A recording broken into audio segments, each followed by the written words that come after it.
आइए आज आप सब सुनेंगे देवशयनी पद्मा एकादशी व्रत की कथा। आप सभी भक्तों को देवशयनी एकादशी व्रत की ढेर सारी शुभकामनाएं। आप सभी के जीवन में लक्ष्मी नारायण की कृपा से आप सभी को सभी प्रकार के सुख और समृद्धि की प्राप्ति हो। आषाढ़ मास शुक्ल पक्ष की एकादशी को इसे देवशयनी एकादशी, विष्णु शयनी एकादशी, हरि शयनी एकादशी और पद्मा एकादशी के नाम से जाना जाता है। यह व्रत भगवान विष्णु को अत्यंत प्रिय होता है।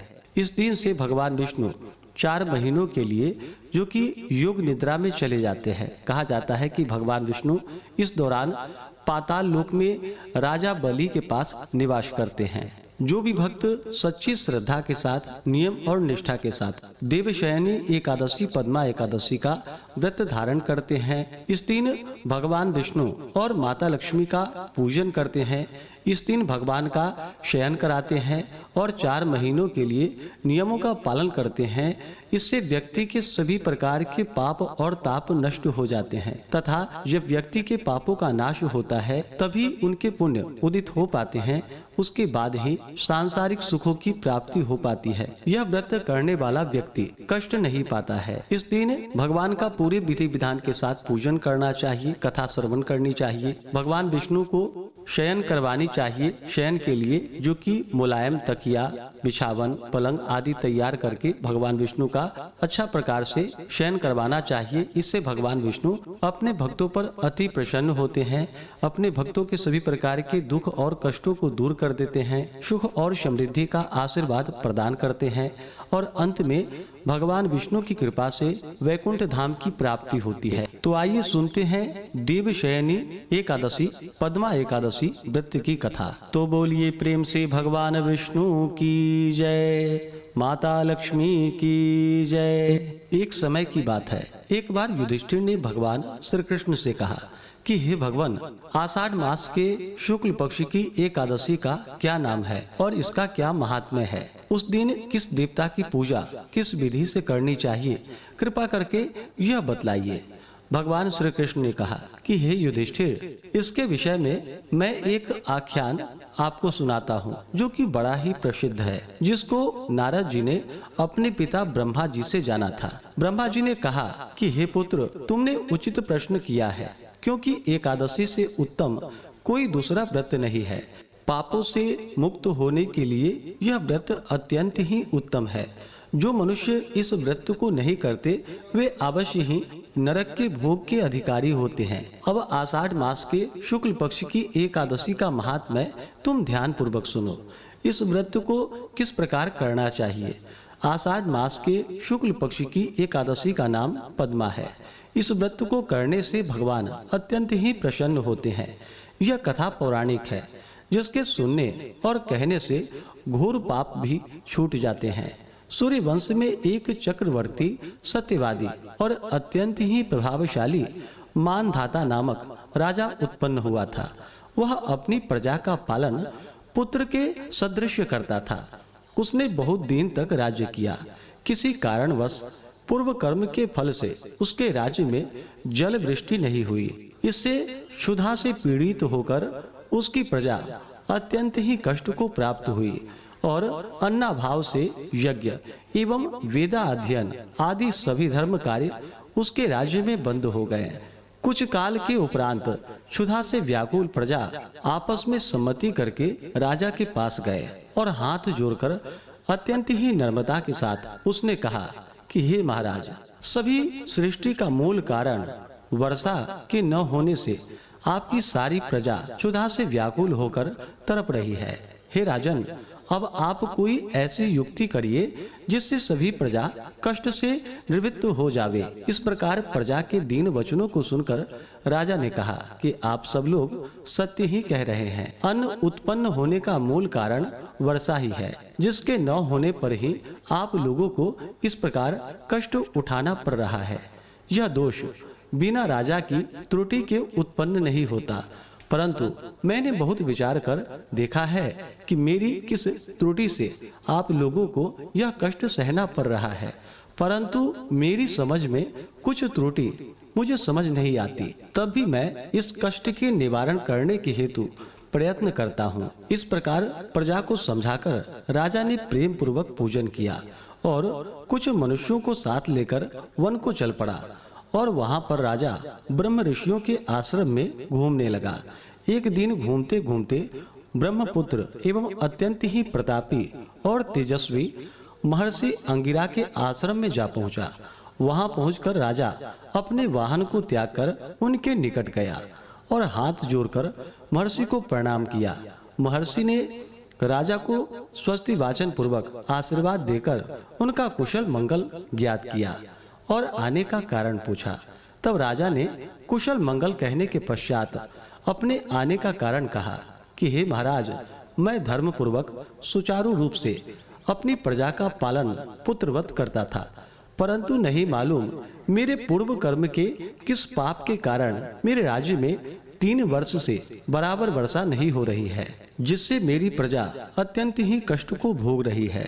यही पूछने के निमित्त और अपनी प्रजा को कष्ट से छुड़ाने के लिए आपके पास आया हूँ। राजा की इस कष्टपूर्ण बात को सुनकर महर्षि ने कहा कि हे राजन, यह युग सर्व युगों में श्रेष्ठ है, कारण कि इस युग में धर्म 4 पदों में वर्तमान है। इसमें तपस्या आदि धर्म कार्य ब्राह्मण ही कर सकते हैं, अन्य जाति नहीं कर सकती। इस समय तुम्हारे राज्य में एक शूद्र घोर तपस्या में कटिबद्ध है। इसी दोष के कारण तुम्हारे राज्य में वर्षा नहीं हो रही है। अतः अपने राज्य और अपनी प्रजा के कल्याण के लिए उस शूद्र तपस्वी का तुम्हें वध करना होगा। राजा ने कहा कि हे मुनि जी, इस निरपराध शूद्र तपस्वी को मैं मारने में असमर्थ हूँ, मैं उसे नहीं मार सकता। अस्तु आप और कोई दूसरी युक्ति बतलाइए जिससे मेरे राज्य का कष्ट मिट जावे।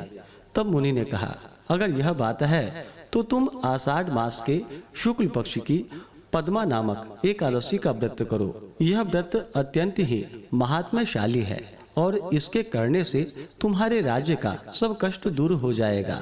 इस व्रत को तुम अपनी सब प्रजा के साथ प्रेम पूर्वक करो। इस प्रकार मुनि की आज्ञा शिरोधार्य करके राजा अपने घर चला आया और सब प्रजा सहित आषाढ़ मास की शुक्ल पक्ष की पद्मा नामक एकादशी का व्रत प्रेम पूर्वक किया। इस व्रत के प्रभाव से राजा के राज्य में उत्तम वृष्टि हुई और पृथ्वी जल से परिपूर्ण हो गई। भगवान की कृपा से प्रजा कष्ट मुक्त हो गई।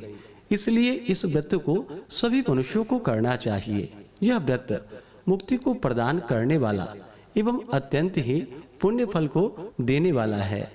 इसको पढ़ने और सुनने से मनुष्यों के घोर से घोर पाप नष्ट हो जाते हैं। तो बोलिए प्रेम से भगवान विष्णु की जय, माता लक्ष्मी की जय। इसी प्रकार से जो भी भक्त सच्ची श्रद्धा के साथ नियम और निष्ठा के साथ देवशयनी एकादशी, पद्मा एकादशी का व्रत धारण करते हैं तो उनके सभी प्रकार के पापों का नाश होता है। जो भी भक्तजन व्रत को धारण करने वाले हैं उन्हें व्रत के लिए दशमी के दिन से ही व्रत में नियमों का पालन करना चाहिए।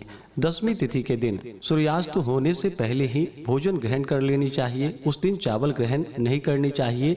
शुद्ध और सात्विक आहार ही ग्रहण करनी चाहिए। विशेष करके हविष्यान्न भोजन ग्रहण करने का विधान है, जैसे कि जौ, गेहूं, मूंग, गौघृत, शर्करा, काली मिर्च आदि का प्रयोग करके भोजन ग्रहण करना चाहिए। दशमी की रात्रि ब्रह्मचर्य का पालन करते हुए भगवान विष्णु के नामों का एकादशी व्रत का स्मरण करते हुए सोना चाहिए। एकादशी की सुबह उठ करके नित्य क्रियाओं से निवृत्त होकर के गंगा नदी में या घर के नहाने के पानी में थोड़ा सा गंगा जल मिला करके स्नान करना चाहिए।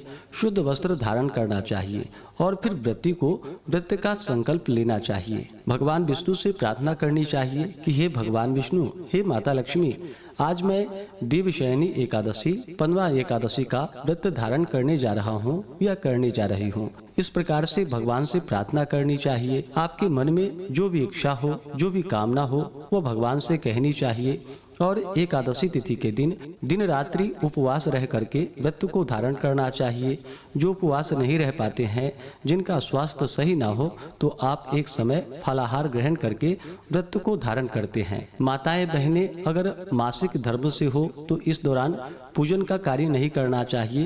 पूजन के सामग्रियों को स्पर्श नहीं करनी चाहिए। केवल मानसिक पूजा ही करनी चाहिए। इससे भी भगवान अपने भक्तों पर अति प्रसन्न होते हैं। देवशयनी एकादशी के दिन यानी कि आषाढ़ शुक्ल पक्ष एकादशी तिथि से भगवान विष्णु योग निद्रा में चले जाते हैं, जो कि कार्तिक शुक्ल देव उठनी एकादशी के दिन भगवान विष्णु योग निद्रा से जागते हैं। तो यह चातुर्मास का व्रत भी इस दौरान होता है। जो भी चातुर्मास का व्रत भक्तजन धारण करते हैं, उन्हें चातुर्मास व्रत में नियमों का पालन करना चाहिए, भूमि पे शयन करना चाहिए, सात्विक आहार ग्रहण करनी चाहिए और भगवान विष्णु का सुबह शाम के वक्त पूरे विधि विधान के साथ पूजन करना चाहिए। देवशयनी एकादशी के दिन भगवान का पूजन शाम के समय में करके उनके शयन के लिए पालना लगानी चाहिए और अच्छे प्रकार से पालना लगा करके भगवान विष्णु को शयन करवाना चाहिए। इससे भगवान अपने भक्तों पर अति प्रसन्न होते हैं। इस प्रकार पूजन करके कथा आदि श्रवण करनी चाहिए। भगवान का इस दिन गंध पुष्प धूप दीप आदि से पूजन करना चाहिए। काले तिल तुलसी दल अर्पित करनी चाहिए, जौ अर्पित करनी चाहिए। भगवान विष्णु को अक्षत नहीं चढ़ाया जाता है, इस बात का ध्यान रखना चाहिए। अक्षत की जगह भगवान को काले तिल अर्पित करनी चाहिए। फिर धूप और दीप दिखा करके अनेक प्रकार का नैवेद्य भगवान को अर्पित करनी चाहिए। ऋतु फल आदि अभी के मौसम में जो भी फल प्राप्त हो उसका भोग लगाना चाहिए। दूध से बने हुए वस्तुओं का भोग लगाना चाहिए। जब भी भोग लगाते हैं तो तुलसी दल डाल करके ही भगवान को भोग लगानी चाहिए। इसके बाद जल से आचमनी करवा करके द्रव्य दक्षिणा चढ़ानी चाहिए। मुख शुद्धि के लिए पान पत्र सुपारी लौंग इलायची के साथ में अर्पित करनी चाहिए। इस प्रकार पूजन करके एकादशी की रात्रि जागरण करते हुए समय को व्यतीत करना चाहिए। द्वादशी की सुबह उठ करके नित्य क्रियाओं से निवृत्त होकर के स्नान करके भगवान का पूजन और आरती कर लेनी चाहिए। समय के अनुसार ब्राह्मणों को भोजन करवा करके ब्राह्मणों को दान और दक्षिणा देनी चाहिए और फिर व्रत का पारण करना चाहिए। ब्राह्मण को भोजन कराने का समय ना मिल पाए तो ब्राह्मणों के निमित्त अन्न वस्त्र जो भी आपसे बन सके वह निकाल करके रख देनी चाहिए और सुयोग्य ब्राह्मण को प्रदान करनी चाहिए, दान दक्षिणा देनी चाहिए। इससे अनंत फलों की प्राप्ति होती है। ऐसे ही ज्ञानवर्धक जानकारियाँ प्राप्त करते रहने के लिए, व्रत पूजा के बारे में जानने के लिए, कथा को सुनने के लिए चैनल पे अगर आप पहली बार आए हैं तो चैनल को लाल बटन दबा करके सब्सक्राइब कीजिए। साथ में बेल आइकन घंटी को दबाइए ताकि आने वाला वीडियो का नोटिफिकेशन आपको समय से मिलता रहे।